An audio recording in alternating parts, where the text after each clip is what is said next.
listening to the audio signal, you must be comfortable at all times.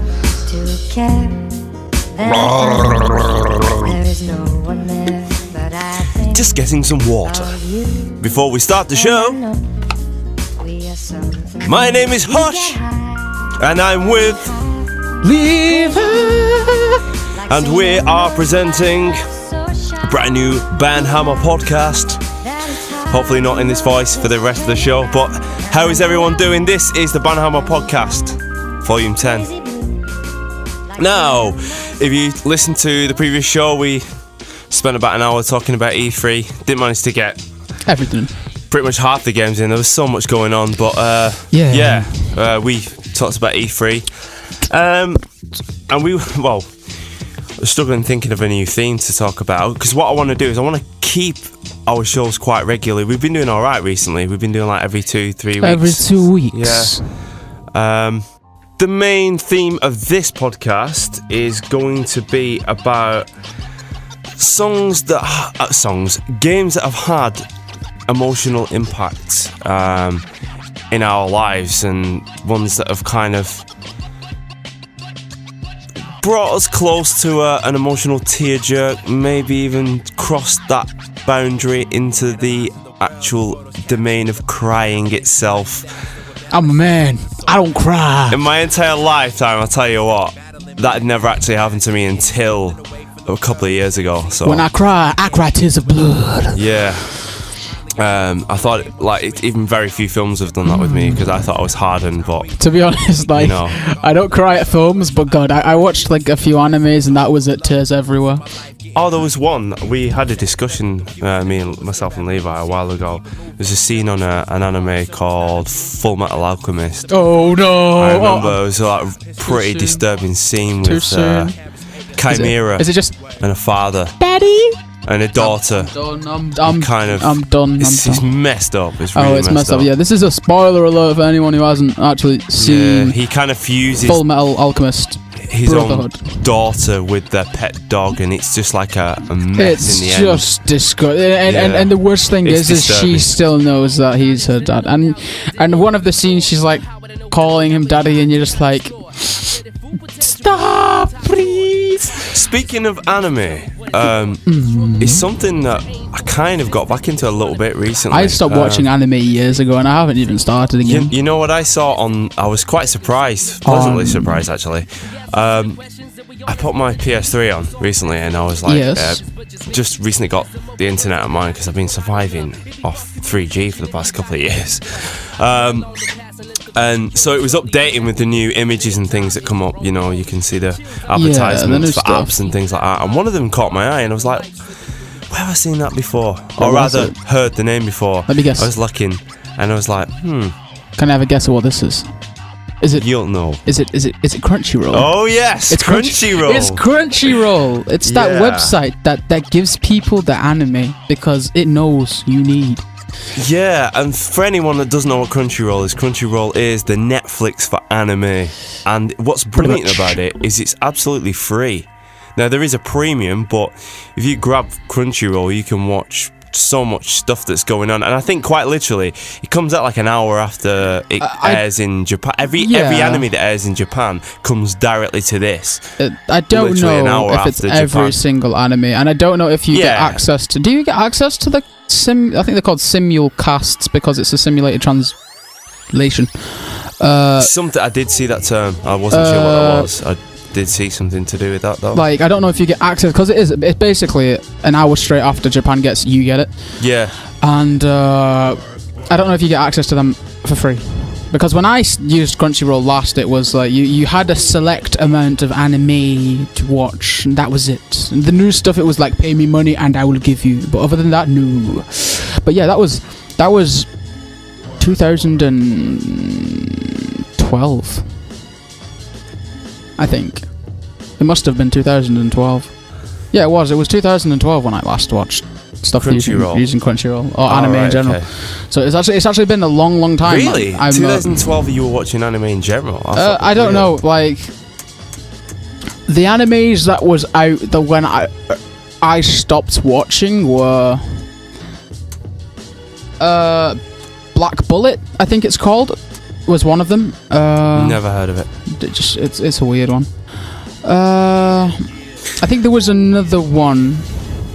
Nisekoi was just about to get animated, but I already read the manga and decreed that the mangaka had so much filler it was beginning to piss me off, so I stopped reading it. That's another thing Crunchyroll does, like actual manga that you can read as well. Yeah, it's rather interesting. To be honest, I should probably watch anime again just to get a hang of the art style, because as an artist, it's always fun to see how other people's art develops in certain ways. And in anime, it's very rigid, but it's how they portray so much information using an emotion using simplistic techniques.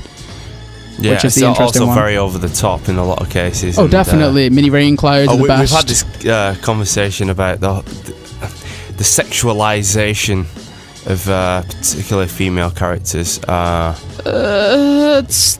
kind of what put me off anime, to be honest. That Japan had this habit of saying female characters. What does a female character require to be a female character? Yeah, and it's like a tick box, and it's like a checklist of big boobs. School uniform is kind of the one that's long a bit, hair, right. And I'm kind of sat there thinking, I hate this because it's not a character. It's the reason why I loved things like Clannad and Clannad After Story. They made me cry. Right. Clannad After Story made me cry for quite a long time. Well, last year I watched. I'd not watched anime for quite a while, like quite a few years, and that. And it wasn't Crunchyroll because that was just recent, but I did download a fairly new series. It's like maybe a couple of years old now, and there aren't that many episodes. But it's one called Tokyo Ghoul. I've not actually seen that. I didn't like it, and so I didn't bother watching it. I liked that. I mean, it's a darker one. It's much more of a horror-based kind of show, based on a guy that sort of he ends up getting attacked by. Well, there is a female in this, but again, it doesn't focus on that sexualization. But he ends up getting turned into sort of a half-breed human and demon because she almost kills him, and she ends up getting killed anyway. By an accident during the process, but he gets revived by a doctor, wakes up, but he doesn't realise until later that he's actually got one of her organs that saved his life, and as a result he becomes a half-breed, which turns out to be more stronger than a full breed. But it's all about how they can't eat human food and they have to eat human flesh to survive, but because he's got his human instincts, he finds it repulsive, and he's trying to survive, and he gets helped by some other fellow demons, and they kind of bring him in. Isn't it like coffee? They drink coffee. Yeah, they drink coffee. Because that's the only thing that they can. Yeah, I thought that was quite interesting. And what they do as well is to make things more humane. They don't kill people to eat them. They go to this certain place, which is known for its suicides. And they somehow managed to find a fresh supply of suicides. And they cut the body up and they soak it in sugar cubes. And I think the sugar cubes go in the coffee, and that's how they get their, sustenance. But it keeps them weaker. So they know, and every now and again they go a bit psycho and that. I thought the concept was pretty interesting. Was quite interesting, and then as it goes on, they have these innate abilities, and they each have a different one that kind of comes out of them, but it only reaches its peak when they're at full sustenance, when they've devoured a body or whatever. Yeah. And the longer they go without it, the more crazy they go, and it's kind of like that real sort of. I suppose it's like vampire's bloodlust in a way. Yeah. Do you know what? I just remembered. To tell a lie, the last time I watched anime wasn't actually that long ago. Right. There was an anime called. I've got to remember this now. It's pretty well known. Akame ga Kill is what it was called, and I hated the main character. And I didn't hate the main character. I hated the author more for what he did. It was it's basically there's a tyrant, and there's these assassins who are trying to overthrow the tyrant, and the main character gets wrapped up with these assassins and eventually becomes an assassin. And they're trying to systematically destroy this tyrant's tyranny and his rule. It's pretty interesting, but it got to the point where I thought people are dying for the sake of killing off people. Now it's getting a bit aggravating. Right. The Attack on Titan's supposed to be pretty cool as well. I hated that. People said... I have an account on League of Legends called Levi. It's right. 2 E's, 2 I's. It's pretty simple. I'm on EU West. Hit me up. I'll play. And it's my Smurf. And the amount of times I've gone into a game and someone has typed in... in all chat, AOT, question mark, Captain Levi, question mark, or any Attack on Titan reference, and I just type back, it's my name. And they're just like, I've barely seen this. I've only ever seen the first Attack episode. on Titan fan, and I didn't even watch the first episode. I got 5 minutes in and thought, not my cup of tea, and it just isn't. So how do you know the references to Attack on Titan? Because my friend really liked it, and he linked one of the scenes that the person Levi's in. Yeah. And I watched it, and I was like, oh, he's a cool dude. But I'm still not watching it. Well, what we'll do, we'll move on in a second because we're not even talking about entirely about games. anime. But just to finish off, as an example, going back to the sexism thing, it's like, I started watching. I've only literally a few weeks ago installed it, so I just started watching something called 100. You've probably never even heard of it. 100. It's based off a light novel, and I'm pretty sure Bakatsuki are translating that at the moment. Bakatsuki are they're not a group. They're a website who hosts translated light novels. Yeah. And people translate them. There's translation groups around. I'm trying to think of one off the top of my head. Taptrans does sort out online, I think, and Nanodesu have a bunch of groups working on stuff. But the anime 100, it falls into like a series of theme animes where they're like they're built on a formula. Right. It's got a harem of a kind, I'm guessing. It's got a school-based setting. Yeah, school-based setting. Fantasy. Yeah. Swords, weapons of a kind. Yeah. There's a main character that there's a female main character that the main character has a pretty solid founding tie with that he can't get away from her from. Right. Okay. Yeah. Probably. Well, there's quite a few. He's and several females are girls obsessed will with the main randomly fall into his lap for no apparent reason. Yeah, that happens a lot. And yeah, that's basically. No, he seems to fall into the chest of a lot of characters as well. There seems to be a big focus on that. I mean, essentially, I'll explain it. There's only 12 episodes, and that's why I thought, right, it was the first one I landed on. I thought 12 episodes, I'm going to watch it because it's something that is easily done. And to be fair, I'm up to about episode 7. I've seen them. And I'm watching it because I've kind of got a little bit of interest in it, but it's just the whole, like I said, over-the-top feminism thing. It's about a guy who goes to college, but he's in some kind of military school, and they've got these things called, I think, 100 on or something like that. Or they're like some kind of like crystal, and when they activate it, they get an ability in that. And he was tested his ability to get into the uni college thing beforehand, and he ended up getting a record result in whatever he was tested on. So he's kind of like this key character, but he seems to have like several females in it, including a woman that kind of oversees everybody in the school, fancying him, and there's this kind of like almost like love triangle or love hexagon, you know what I mean, or whatever. It's like just a harem. Yeah, and there just seems to be an over-top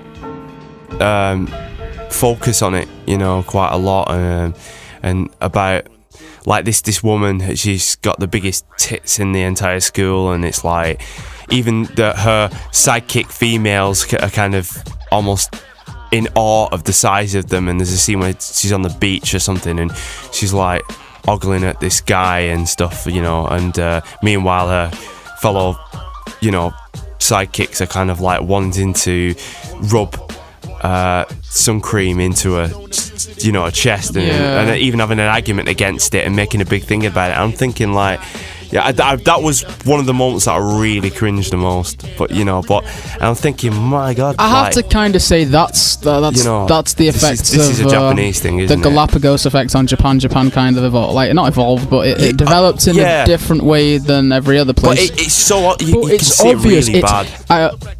Let me list off. 100 does it. Seirai Tsukai no Kenbu, also known as the Elementalist Blade Dance, does it.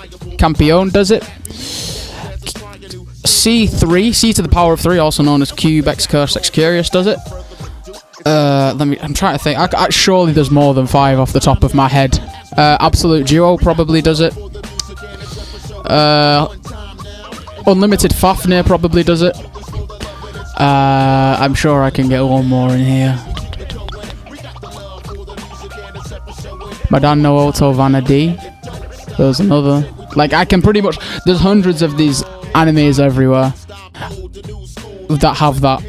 Yeah. That over the top. Thus, don't get me wrong. Like, Madame no was quite interesting because it's not actually set in that school environment. What happens in the beginning of...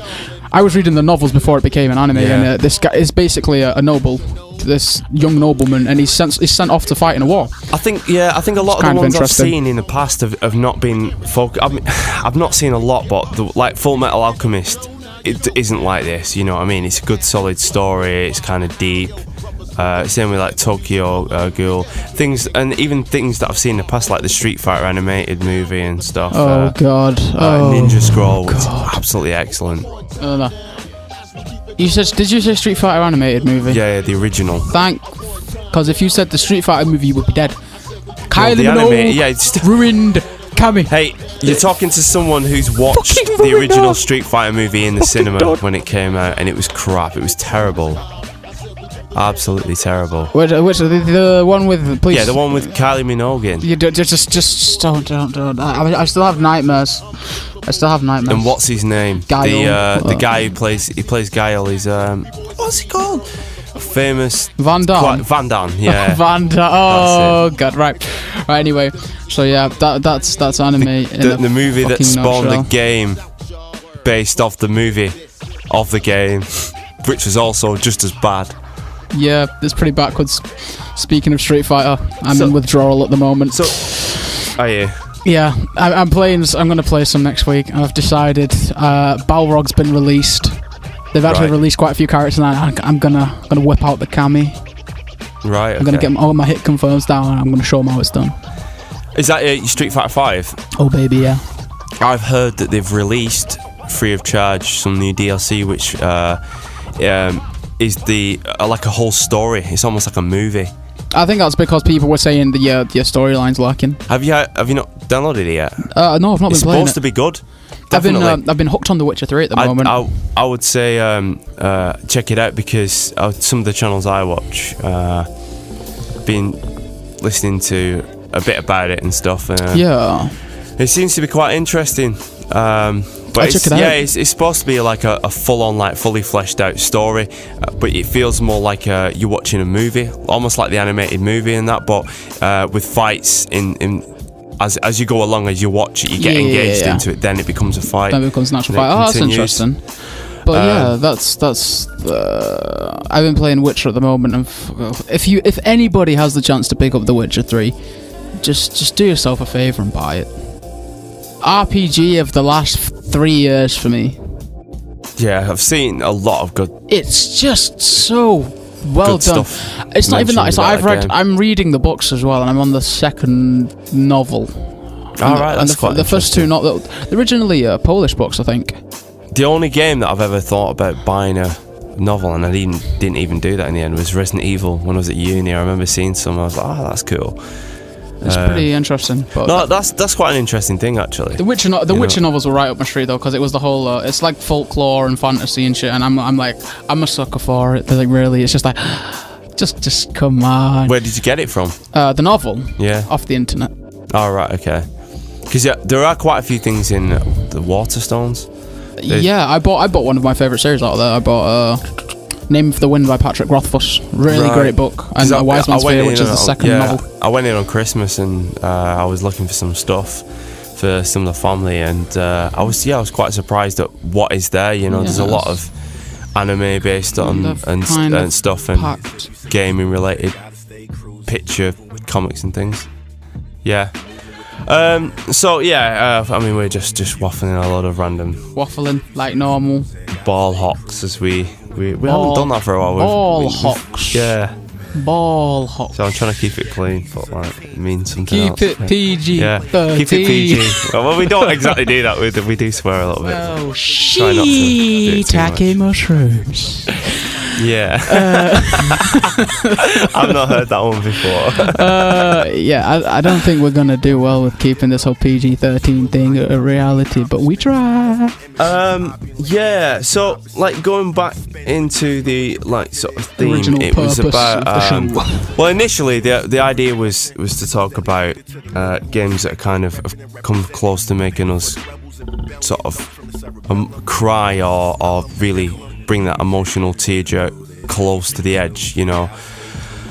And then we thought, yeah, we'll also include maybe some games that are kind of we've got an emotional attachment to, you know, and not talk forever, you know, but like just bring up a few, and you know, it's kind of an interesting subject, really. I mean, yeah, it is, because like it's one of them the things you wouldn't actually think about until you thought about the idea of thinking of things that you're emotionally either attached to or have made you very emotional.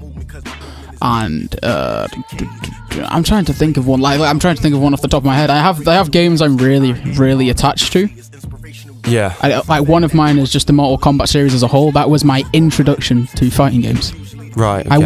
I wouldn't have touched fighting games otherwise. Yeah. It was like wow. It was also my first time on console as well, which was really interesting. But so, I mean, I'm gonna give it to you and let you think I'm gonna to bring up a few, but like ones that are like moments that have been kind of like pretty intense, you know, for myself. I've got one in particular. I'll save that a little bit. That actually did make me cry a bit. You know, it's hard to admit that as a male, a grown adult male. Oh, but don't worry about it. I cry all the bloody time. Like I said, that was quite recently. I think it was not last year, the year before, and it definitely surprised me. But I remember, like growing up when I was younger, back in like the Super Nintendo age and stuff, back in the 90s and like 80s. Yeah. I wouldn't say it wasn't really a thing then. It wasn't until I got into, say, the PS1 gaming, and even then there wasn't most of the games, you know, I didn't get that kind of feel from. I did get into the games, but in terms of like feeling kind of like, you know, that sort of sadness, that impact. But starting off with an obvious one, and anyone who knows anything about games, you know, the last sort of 20 years and that knows a very, very common one, and that is, of course, Final Fantasy VII. That's a really bad one for me, because I'm waiting till the remake to actually...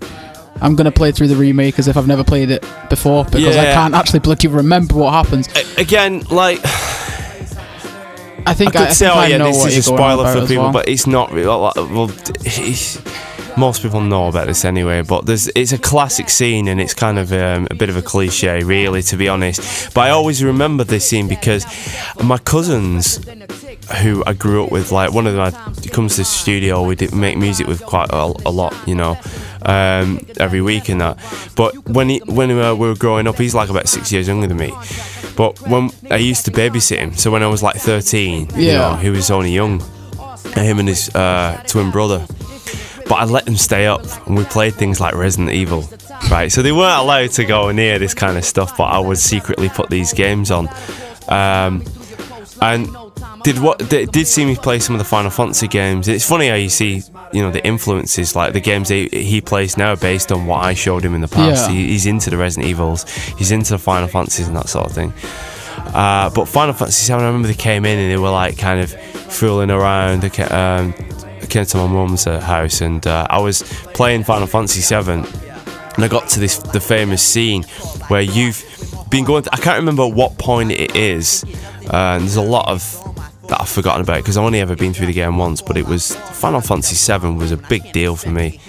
You know, it was one of those games that I paid full price for, and when it first came out, and I tend not to do that at all. Like, it was like almost 50 quid or something. Yeah, one of your main characters, Aerith, or Aerith, depending on Aerith, depending on which locality you're playing. I know what you're saying. Yeah, what you're gonna say. Ends up getting killed, and it kind of happened out of the blue, and I was not expecting it. But I remember my cousins were kind of like fooling around at the time, and I remember I just went really quiet, and they noticed, and they were like, and I almost like told them to shut up, like, for a second. I was like taken by this moment, and I just couldn't believe what I was seeing at the time. It just wasn't. It was kind of against the grain, because I don't know. I think there were 3 discs, because back then it was all about, you know, PlayStation. Yeah, it was a cool thing to have like more than 1 disc in the game because it felt more weighty. But Final Fantasy games, they always like won the battle of those, you know, because they like had 3 and 4 discs, so, you know, you had to change. And this was like quite far into the game, and then one of your main characters just gets offed out of the blue, and she never comes back. For me, that wasn't the thing that got me with Final Fantasy VII. Sorry for this as a spoiler, but for me it was Zack Fair. I don't know if you know who Zack Fair is, but I don't think it might be in Final Fantasy VII. But Zack Fair is the person who used the Buster Sword before Cloud got it. Right, okay. He's the person who gave Cloud the Buster Sword, and I'm pretty sure he dies. And if you play through... I can't remember. I haven't played it since it came out. It came out, I'm pretty sure, in 97. Right, like late 97. Yeah, which is I think it was November 97 it came out, and I got it literally like as it came out. Yeah, because I played it before that Christmas. I had a friend that he was due to get it on Christmas, but I got it like before or something. Let me have a look. Another one, speaking of Final Fantasy games as well, another one that like kind of got to me as well a little bit. Again, not crying, but like, you know, was Final Fantasy X. And that was... The ending was depressing fuck! I was like, no! That was what it was for me. I got to the ending, I was like, no, I refuse to believe what I'm seeing. No, I don't think everyone's going to feel this way, because there are a lot of people that have mixed feelings with the game in general, and the cast of characters in particular, like taking what's he called now? Tidus or something, or I've forgotten his name. It's been a while since I played that. But the main character, you know, he's got like kind of mixed opinions on how seriously people take him. But the thing is, it's not Van's 12. It's Tidus. I can never remember. And you know, because it's like a bit of a boisterous character, like a bit. It's a bit of a almost as if he didn't actually give a fuck what was going on. But the thing is, Final Fantasy X was a decent, it's a decent game, but it was such an emotional journey. I love the whole concept of him getting dragged out of his own world as superstar, and then getting into this other realm, and it's all about, is it Yuna? And she's like, Yuna. She's a summoner. Yeah, she's a summoner, and how you learn about her journey, and how she's going to take up this path, and it's kind of like, it really goes into depth. And even when she does the passing off ceremony, which is passing off the dead souls of people from the past, and she does the dance, and that is actually part of the logo in the title. Mm-hmm. Or certainly the PAL version, because if you saw the American box art isn't quite as good, in my opinion. Like the PAL ones and the Japanese ones, same artwork. It's just the title, but it's usually got some kind of silhouette, and each one of them has got a different silhouette. And it is where she does the dance, passing off, like she walks on water and does some kind of dance. But I thought that was quite an emotional bit, and the fact that you find out she's destined to die, because all the summoners, that's what summoners get to the end, you know. And but in the end, it's when you start realizing, again, this is another if you're listening, you don't want, you're planning on playing this, just be aware of this. We'll probably put a spoiler tag actually in the title of the podcast to let people know anyway. But right at the very end, it's kind of, you've pretty much start to realise that the entire existence, your own existence, you are a dream, and you are a dream from the past, like, I don't know, 1,000 years ago or something. And all these I can't remember what they're called, but they're all the spirits of this, like, it's like the collective memory of the spirits, isn't it? I'm forgetting the name of the city now. There's like an ancient city, Saddening city. Yeah. All the spirits that fly, and you see them in the title screen, flying around. Yeah.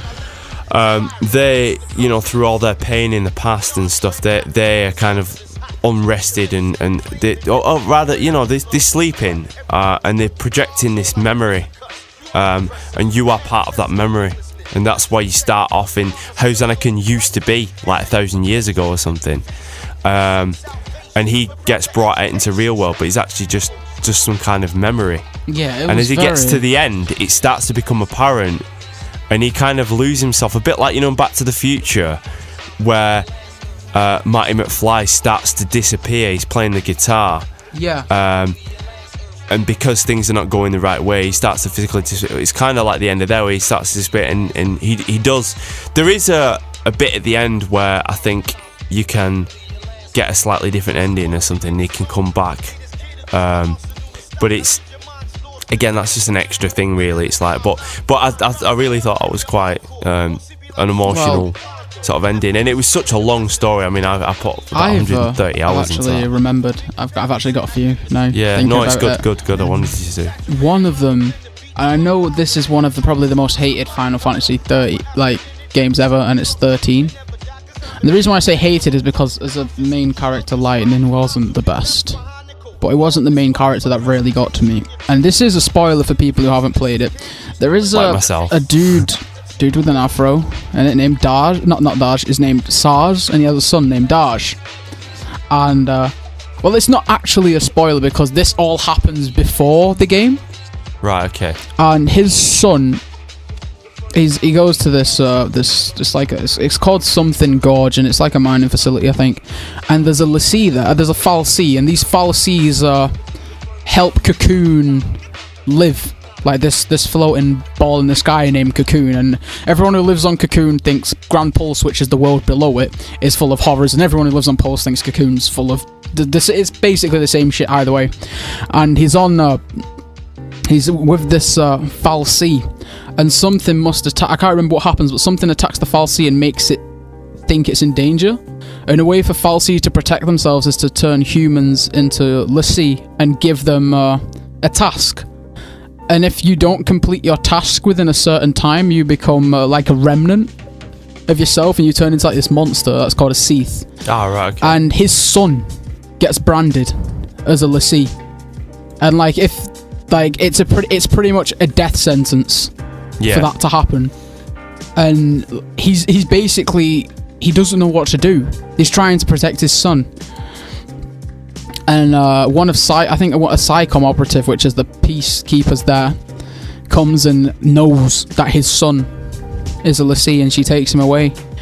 But the worst thing is when you fulfill your focus, that's what they call them, as a lassie, you crystallize. You're given eternal sleep. You crystallize, and that's it. Right. And Sars is there to witness his son crystallize, and it's almost the whole, as a parent, knowing you're not going to see your son again. Right. To him, he hated it because crystal sleep was the equivalent of death. He wouldn't see his son. He's not going to see his son grow up. One thing, at what point in the game does this happen? This doesn't happen. Like the point in the game where I'm pretty sure Daj crystallizes is at the same time Sarah crystallizes, which is right at the beginning when the whole cast kind of comes together and they all get branded as lassie. Sars himself gets branded. Yeah, because for me, what tends to happen when it comes to sort of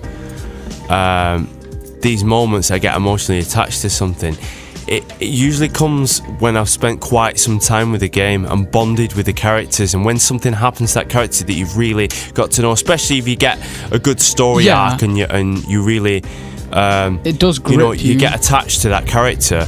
It's when, like I said, that Ares in Final Fantasy VII, and like when I think back to it, I think, why would that possibly affect me? But it's different when you're sitting in there and you're watching that whole story, and RPGs would be a good example of that, just because you spend a long time. You become that character. They are long drawn out games, and the storyline and the fleshing out of the characters is a major part. I think that's what made me with the whole SARS and DARS thing, is that I think it's like as you progress on with the game, you get flashbacks of what happened before you all became l'Cie, and you don't have to watch them. They're like added to the journal, and I was watching them all, and you hear about Sarah's past and Lightning, the main character's past. And this is only in the first game. I've not played the other two, because personally I think as the first game it was perfectly fine with that ending. And you get to see what SARS was before, and he's literally, the only reason he gets wrapped up into it was a series of misfortunate circumstances, and everything goes to shit for him. Yeah. But he tried to stay strong, and then that happens to his son, and he just breaks down.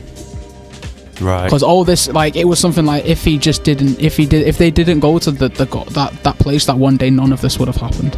Yeah. And it was literally that. And like you see, like all the moments he's had with his son, like he has a little chocobo living in his afro, and that chocobo his son got for him, little chocobo chick. Living in his afro. All right, okay. A little chocobo chick, but you see all these moments between father and son, and then you become like you become attached to that family. Yeah. And then you realise that family's been broken, and it's like I could feel his despair in a way at what was happening. And I'm just sat there, I'm bawling.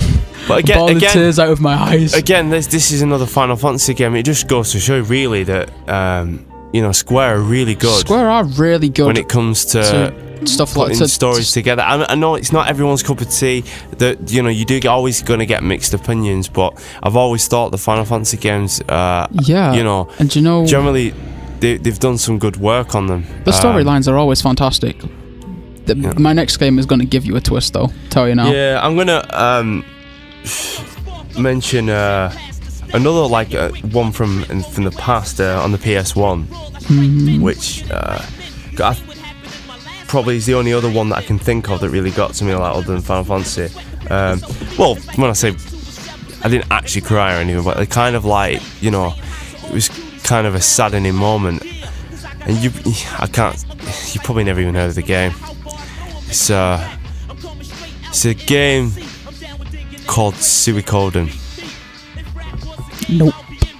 Suikoden, if Never you heard of it. Find that game these days, if you've managed to get a copy of that, and I used to own that's about £120 or something like that, just, for the game. It's well expensive. That the first and the second one, they're worth quite a lot of money. I won't be surprised it's even more than that, like 200 or something like that, I don't know. But, they're very expensive. But, it was like a sort of isometric RPG, polygons, sprites, that sort of thing. You could get loads of characters and stuff, you get more and more characters into your team, and you built up a castle. And as you play the game, you could recruit more and more people, and there was 110 different characters or something. But there was obviously your main characters in there, and there's one of them, and I can't remember his name. For some reason, I always keep thinking it's like Gremio, but I don't think it is that. I've forgotten. I'm sure it begins with G, but I'm sure he wore green. And this character, as you're walking down these corridors, he gets caught in a trap, and it locks him into a room. But the interesting thing about it is, he ends up getting killed off this trap. But the thing is, it releases, what happens is he can't get out of the room, and then spores get released into the room, and he's talking to you on the other side, and he's describing his slow, painful death that he's going through, and he's talking to you, and he's giving you his last moments. But then it's the way he describes himself losing his vision, and he goes into it, and it's the way, and it was that point. And I think at the time it was kind of profound for me as well, because now growing up, and especially these days of seeing everything like you can possibly think of on the internet.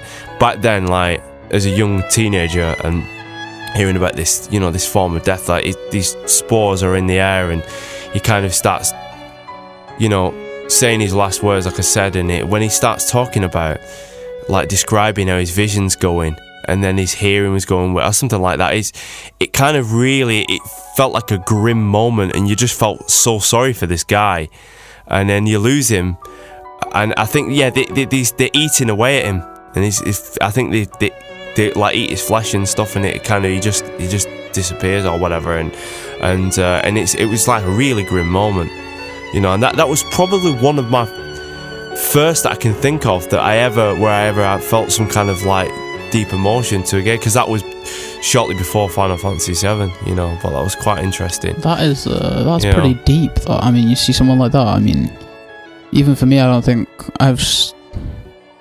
I've seen, like, in books I've read or in stuff I've seen, like, for me, there was this one guy who he was going to, I think he either betrayed his king or he didn't go against an order, and he had the mortal, he got locked in a room with bees, killer bees, and just to show this guy's mettle, when they go in to see that he's dead, he's still there, stood up in the corner in his armor, dead.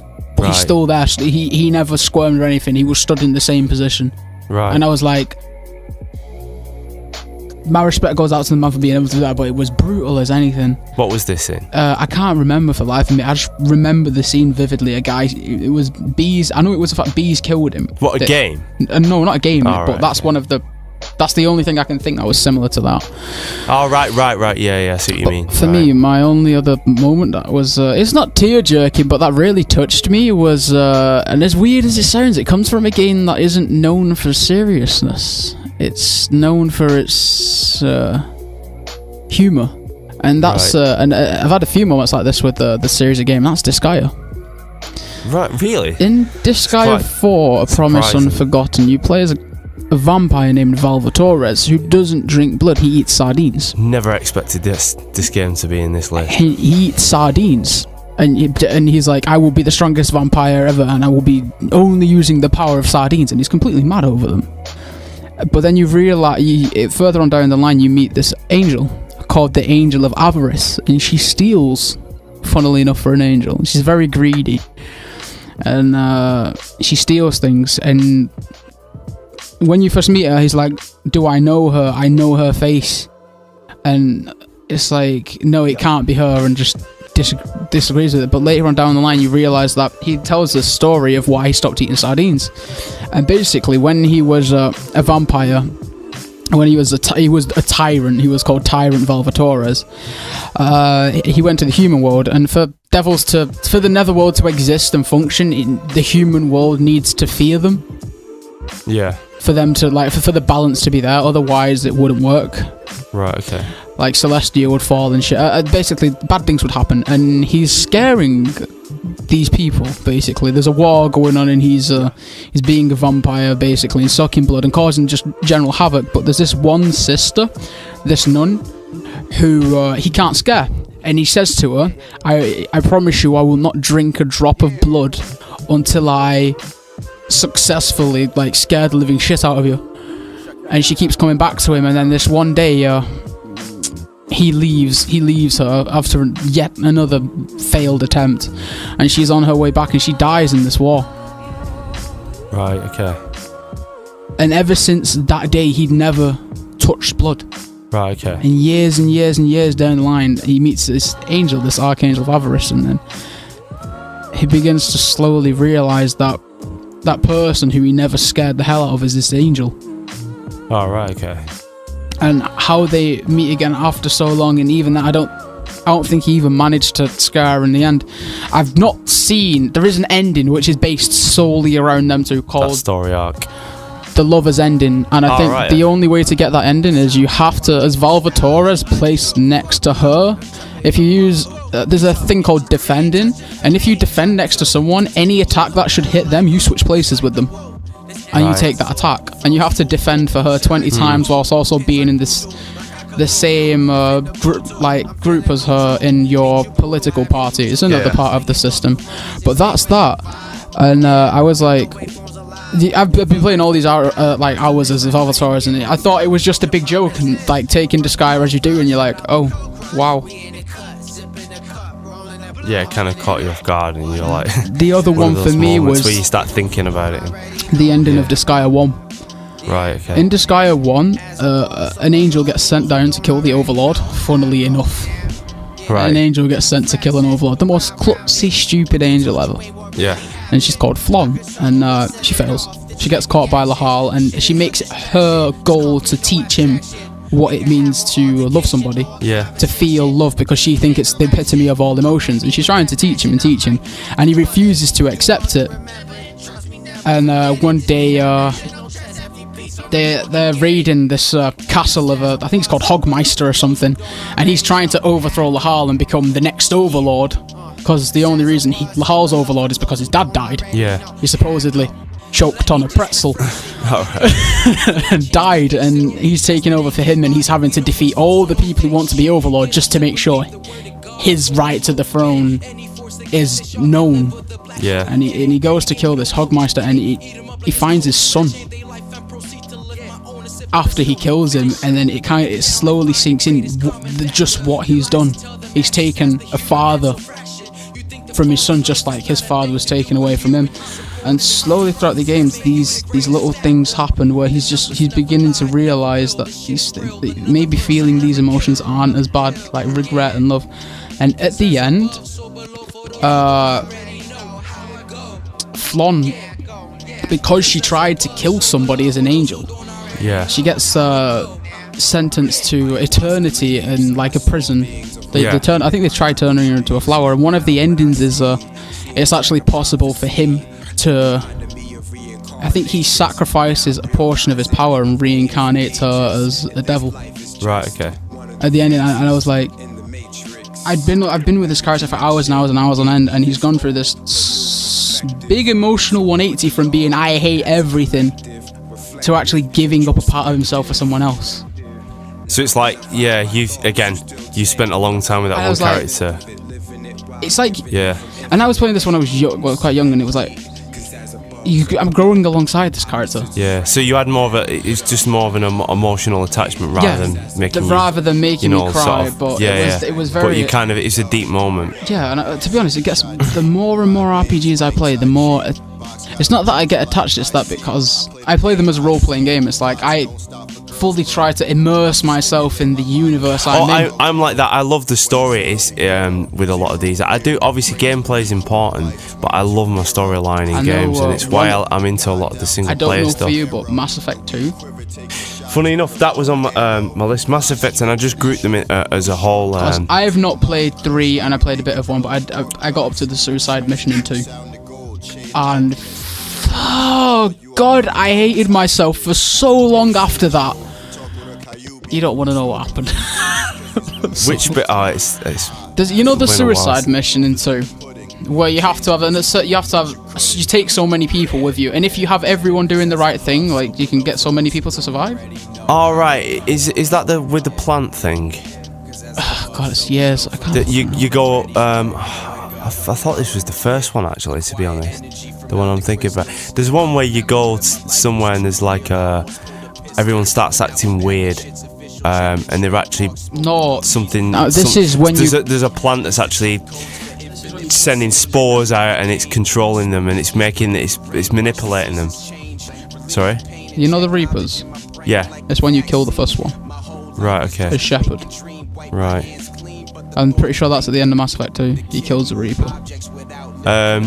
It's basically do you know what? I'm starting to forget everything now. It's like I never bothered to play the last installment. I'm pretty sure that's Mass Effect 2. He does kill a Reaper, and all I know is that there's this mission, and you have to have certain people it's either in the squad or doing certain things for the success chance. Right. And for people to survive it's a massive... Yeah, the thing is, there are stuff like that because I've played all 3 of them now, and it's so big. There's so many things that I've done. It's kind of... And there's things that I've forgotten Another about. one for me is, you know Ashley? Ashley, like, the girl. Yeah. You know in the first one, you had them there's humans with you, one's a biotic, and there was the girl. Yeah. When she dies. Caden. It's Caden and Ashley, and when Ashley, I was like... Ashley died on mine, but you can choose who's going to die. You have to make a decision. And it's just fucking... I was like, you're horrible. Why? Why have you done this? Yeah, that was something I did note down, but like, not necessarily like a specific scene, but I looked at that game as a whole, and I thought the whole, again, emotional attachment, and how it felt like a huge journey right from the beginning. And what was key for me is that, and I may have mentioned this in an old show because I've talked about Mass Effect, is the whole customization of your character. I remember spending geeking out and spending about an hour messing around just because I knew it was such an epic game, and I thought I'm going to really go into depth in this, and I created this character that I felt was perfect for the game. And it was the first time I'd really done this, because I haven't played many games where you can do that sort of thing. I know that they've been around for years, but it's not really something that I've done much of. You get it in a lot of the kind of Western RPGs, like Oblivion and Skyrim and all that kind of thing. So I kind of created this character that kind of reminded me a bit like Sigourney Weaver. It was a female shepherd that I played, and I remember by the end of the game, by the end of the third one, it felt like such a long journey, and it was, and again, with the way that ends up, everything, her fate is sealed in the end. But it's kind of, it was such I was kind of, that didn't come as a surprise, but I knew that was going to happen. It was pretty obvious that something like that would happen, but it was such an epic emotional journey, and I loved the attachment with all the characters. BioWare make them games, right? Yeah. They also make the Dragon Ages. Yeah, because that's one for me. Yeah. So in the last Dragon Age in Inquisition, you have to pick a side. Basically, there's a massive breach in the sky, and you're like, well, the Templars could help seal the magic away, and therefore seal the breach, or the mages understand the magic, and the mages could just close the breach with their magic. And you have to choose, and I chose the mages. But what happens is, the side you don't choose, I think they end up corrupted by Red Lyrium, and they actually attack where you're staying. Yeah. And you have to, when you're fending them off, it's all the little people. There was a girl in the inn who run the inn, and if you don't get to her in time, if she's someone who was screaming for your help, and if you don't get there in time, bam, gone. The alchemist who you probably meet, who saves your life in the beginning, you don't save him in time, bang, gone. And it wasn't the fact that these were all main characters you're attached to. It's these are the side characters. These are characters you wouldn't know unless you've looked for them, but when you've looked for them and you've talked to them and you've gained knowledge from them and you've had a nice little chat, it's oh, so you was asked to come here and you've done this, and it's your big first break, and it's that's awesome. You just reminded me of something. Then you just reminded me. And then this happens, and you're sprinting around like a madman thinking, I've got to save these people, and you don't, and it's I've got one missing that unless, and it was quite a few of them have been the ones that I put down have been more recent, maybe because I have more memories of the recent stuff than old stuff, but also because a lot of more recent stuff is much more cinematic, and it's much more movie-like, so they can convey those emotions easier, but a definite one for me was Fallout 3. And which part? It wasn't necessarily I was more. It was more an anger, and I don't know if I've ever talked about this on the show, in one the very first episodes or something. It was. I'm sure we had a conversation about this. On Fallout 3, when you get into the world, you go to Megaton. Yes, right? You do. And it's an area that I considered my own hometown, and you get to meet the sheriff, and that whole experience. It was the first game that I played on the PS3, first game of that sort of generation. And it blew me away, and the whole kind of growing up from a baby into adulthood, and then into a teenager or whatever, and then getting into the open world, not knowing what was going on. It was I had this, real kind of sort of feeling of unknown, you know, like this just kind of like everything's fresh and everything's like, you know, the fear of running into an enemy or something. Like you go into like a shopping mall at one point and you get attacked by a bunch of people, and it's like, shit, I need to get out of here. And then I found Megaton randomly, and I saw there's like a robot outside, and it seemed quite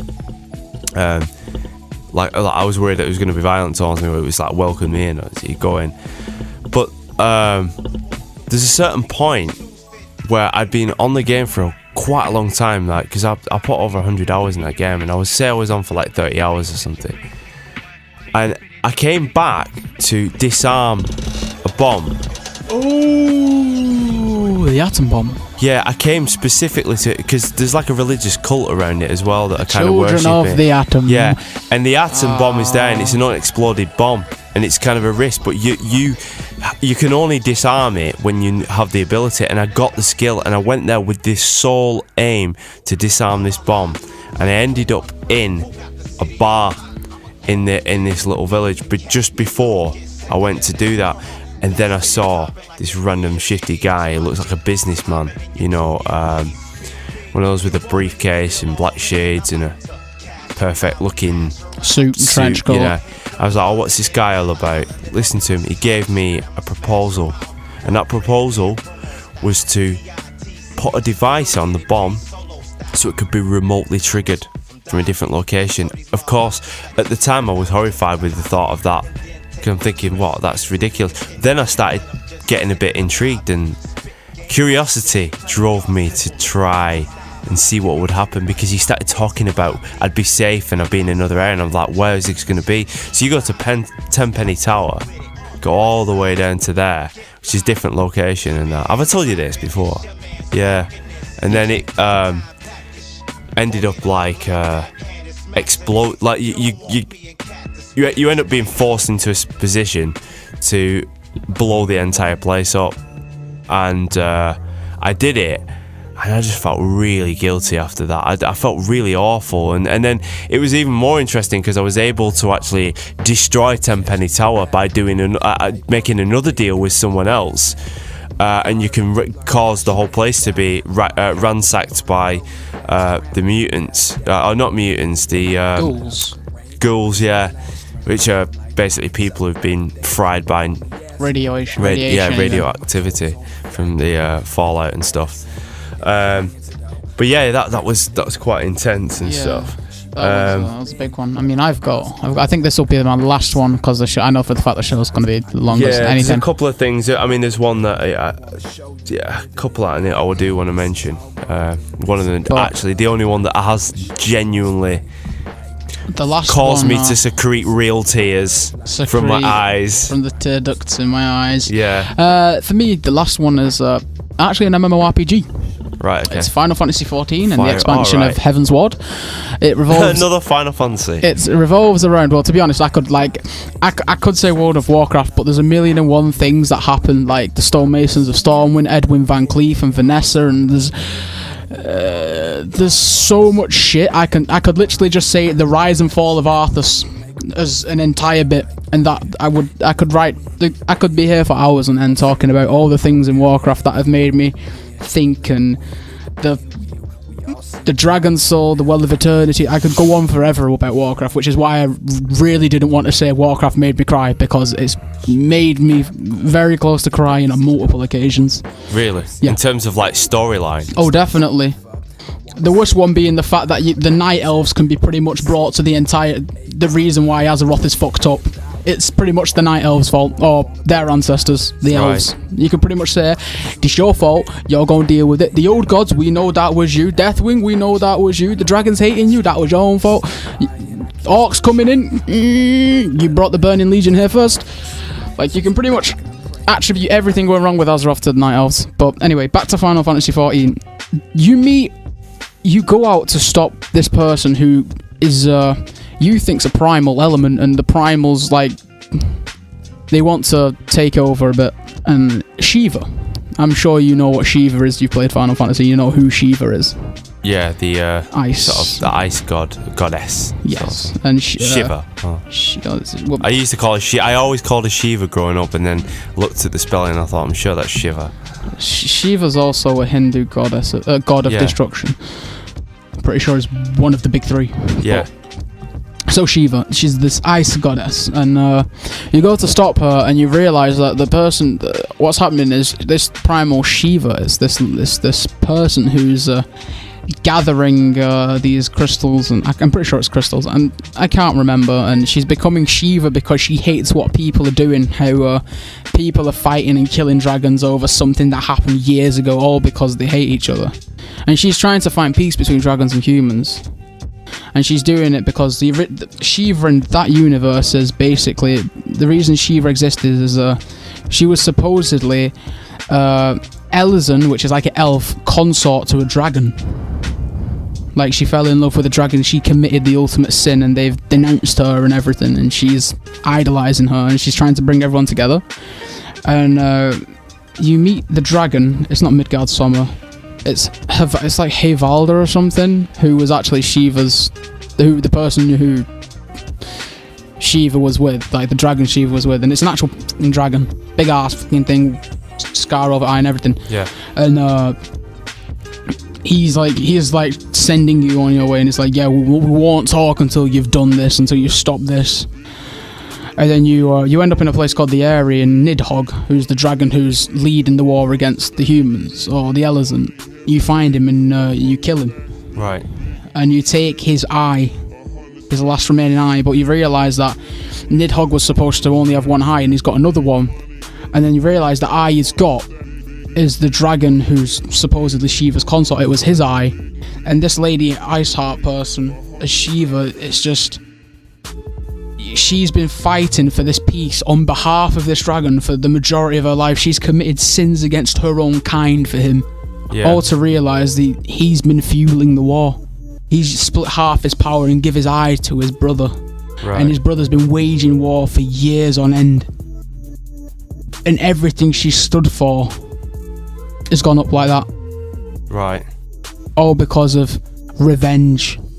And it's kind of soul destroying because someone's willing to go like so far, and I was so attached because it's like so far for this one person, and then that happens. Is this one of the like storylines on the online? Yeah, it's the first one's even worse.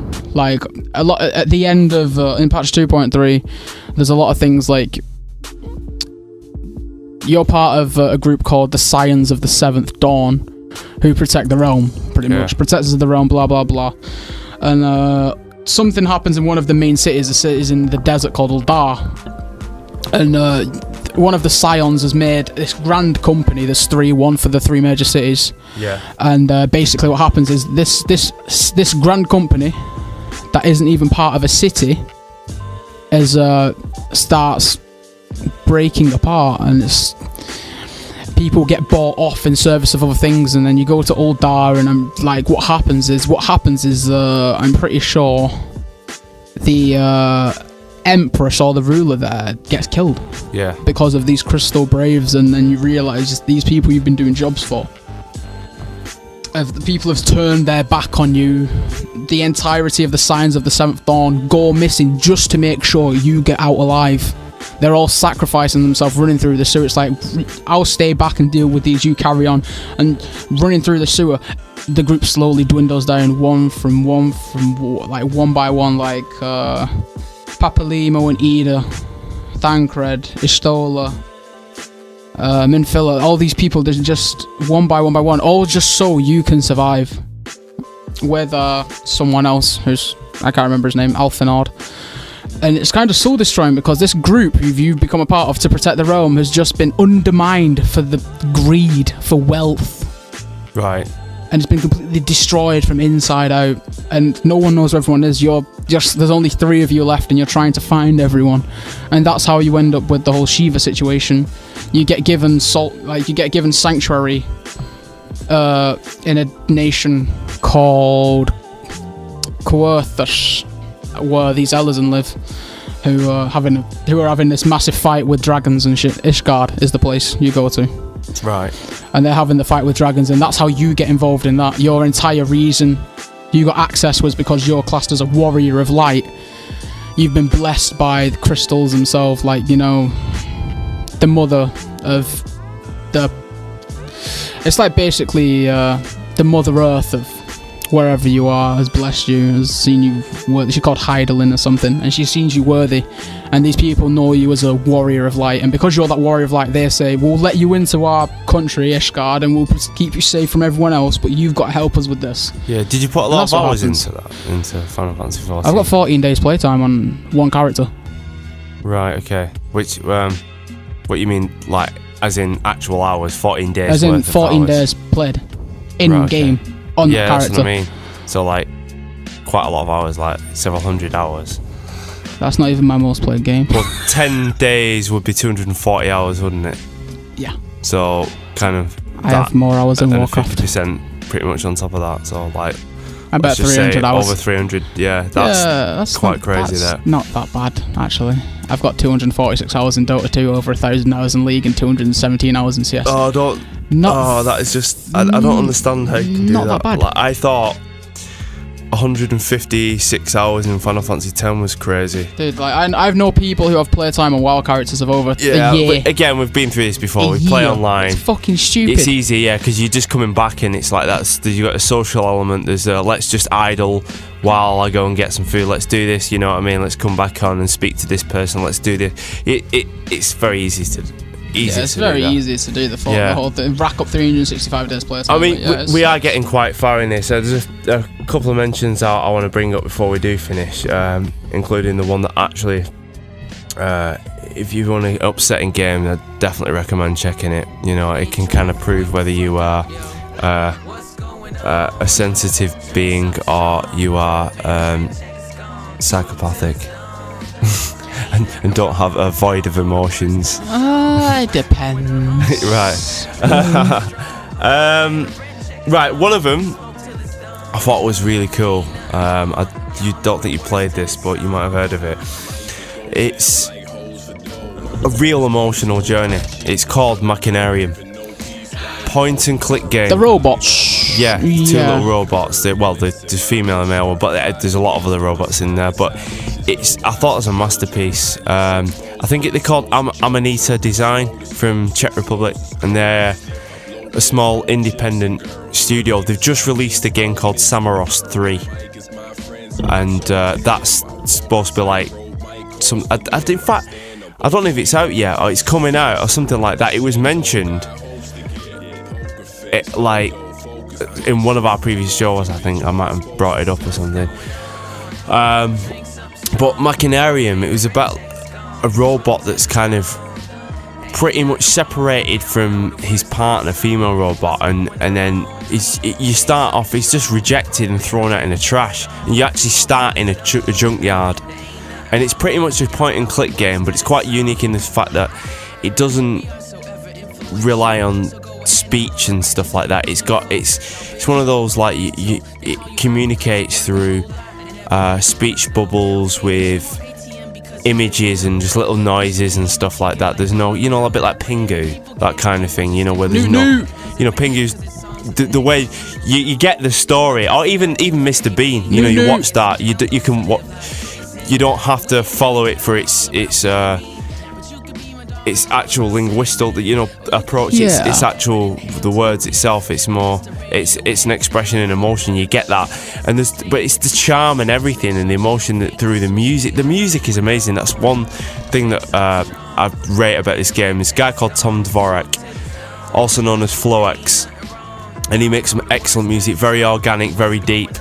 He's done a song, one of my favourite songs of all time, on that sound. The soundtrack to the game is called By the Wall.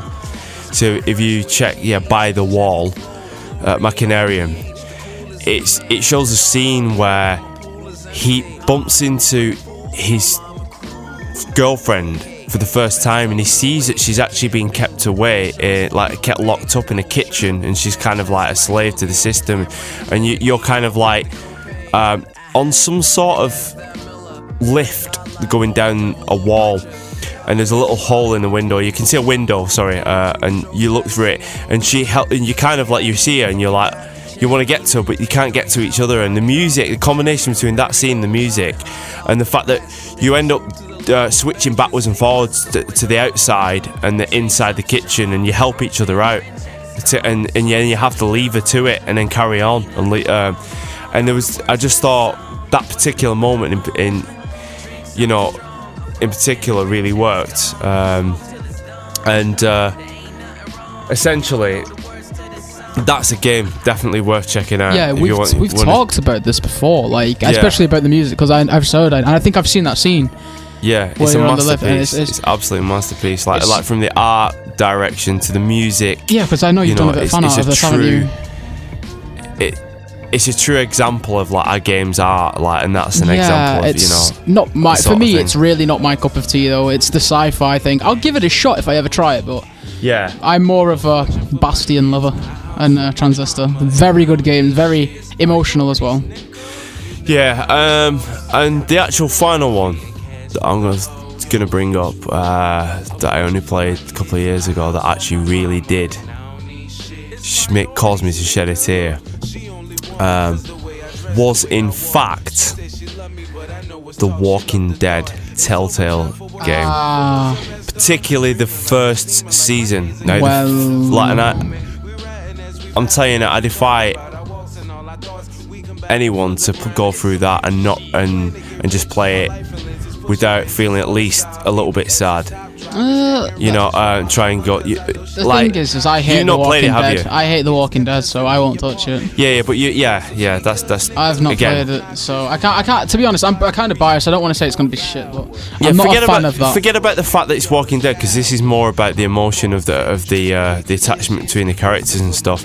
That is made for this. That was designed for this purpose, and it's such an amazing game the way it's being done. It's another point and click game, but it kind of really focuses on decision making, and there's no right or wrong answer, but things do change depending on what you do, and certain people can die at certain times depending on your path. But at the end of the first season, there's a very, very difficult moment, hard to watch moment, and they pulled it off so well. And after it's not even that long. Like, I think I played it over the course of a week, and just put in, I can't remember many hours, like so many hours, like 6 hours or something, to like go, something like that. Just like there's 6 basically hours. Maybe a bit longer than that, because there's like 5 episodes, and each episode was like between an hour and 2 hours, depending on how fast or slow I played it. So sort of maybe 5 to 10 hours kind of thing you would go for it. And the end, the very, very last scene, I don't really want to spoil this, but there's kind of, it's around death and stuff, but it's very, very difficult to watch, and by that point you've made such an emotional bond between these characters, and the way they carry it out, it genuinely made me really upset about that. And I've not really been like that since I've watched have you ever seen Green Mile? That was quite an upsetting film, that is. No, for me the most upsetting film I've seen is probably Shawshank Redemption. Fuck me, I hate that. It's probably like a similar kind of vibe, but like Green Mile is really upsetting. Have you seen Shawshank? Yeah, it did. Right, all I'm saying is Thingy was here.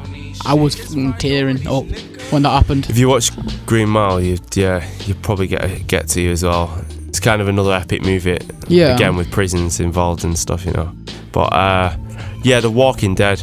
I mean, I've been through most of the second season as well, and it is a decent game as well, but not as good as the first season.